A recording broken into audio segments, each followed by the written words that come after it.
আসসালামু আলাইকুম, কেমন আছেন সবাই? আশা করি সবাই ভালো আছেন। যে যেখান থেকে এই ভিডিওটি দেখছেন সবাইকে শুভেচ্ছা জানাচ্ছি। আজকের ভিডিওতে প্রথমেই জানিয়ে দিব কুয়েতের সাধারণ ক্ষমা সম্পর্কিত একটু গুরুত্বপূর্ণ আপডেট।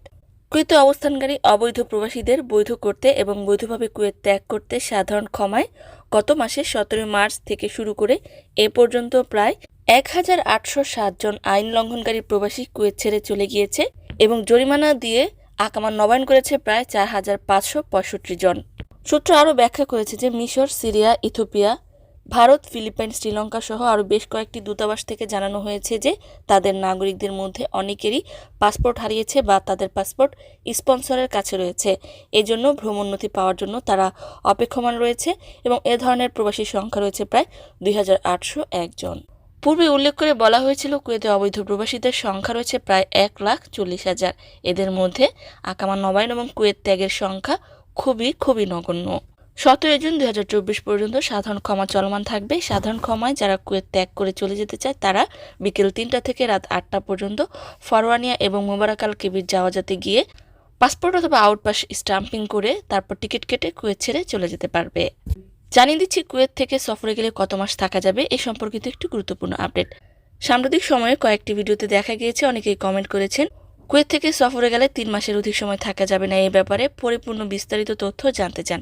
এ ব্যাপারে আপডেট হলো যে যারা খাদেম ভিসাধারী রয়েছে তাদের যে কফিল বা স্পন্সর রয়েছে তাদেরকে এই অধিকার দেওয়া হয়েছে, যদি তাদের প্রয়োজন হয়, খাদেম যদি সফরে থাকে সে সময় 3 মাস সময়কালীন আকামা কেটে নতুন খাদেম আনতে পারবে। তবে 3 মাস গেলেই যে আকামা কেটে দিতে হবে এমন কোনো নতুন বাধ্যবাধকতা নেই। এ ব্যাপারে নতুন নিয়ম জারি করা হয়নি, এমনকি এটি কোনো আশঙ্কাজনক খবরও নয়। অধিকাংশ কফিলেরাই তাদের খাদেমদেরকে পরিপূর্ণ 6 মাস থাকার সুযোগ দিয়ে থাকে। তাই কফিলের সাথে যোগাযোগ করুন। কফিল যতদিন চায় ততদিন পর্যন্ত সফরে নিশ্চিন্তে সময় কাটতে পারবেন। একই নিয়ম স্বর্ণ আকামাধারীদের জন্য প্রযোজ্য। কোম্পানি যতদিন ছুটি দিবে ততদিন নিশ্চিন্তে কুয়েতের বাইরে থাকা যাবে। তবে যদি কোনো জটিলতার সৃষ্টি হয় অথবা অনৈতিক কোনো কিছু ধরা পড়ে সেক্ষেত্রে কোম্পানি অধিকার রাখে শ্রমিক বা কর্মচারী যদি ট্রাভেলে থাকে, কুয়েতের বাইরে থাকে, সেক্ষেত্রে অনলাইনে আকামা কেটে ফেলা যাবে। করোনার পর থেকে এই নিয়মটি চালু করা হয়েছে। এই নিয়মটি খুবই সামান্য মানুষের জন্য প্রয়োগ করা হয়েছে। এ ব্যাপারে দুশ্চিন্তা করার কোনো কারণ নেই।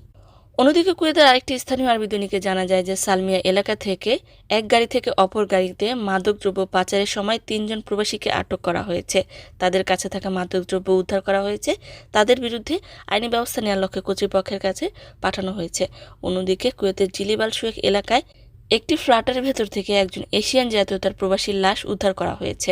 এ ব্যাপারে ফরেনসিক ডিপার্টমেন্ট প্রকাশ করেছে যে লাশের গায়ে আঘাতের চিহ্ন রয়েছে, সম্ভবত তাকে কেউ হত্যা করেছে। এ ব্যাপারে তদন্ত চলমান রয়েছে।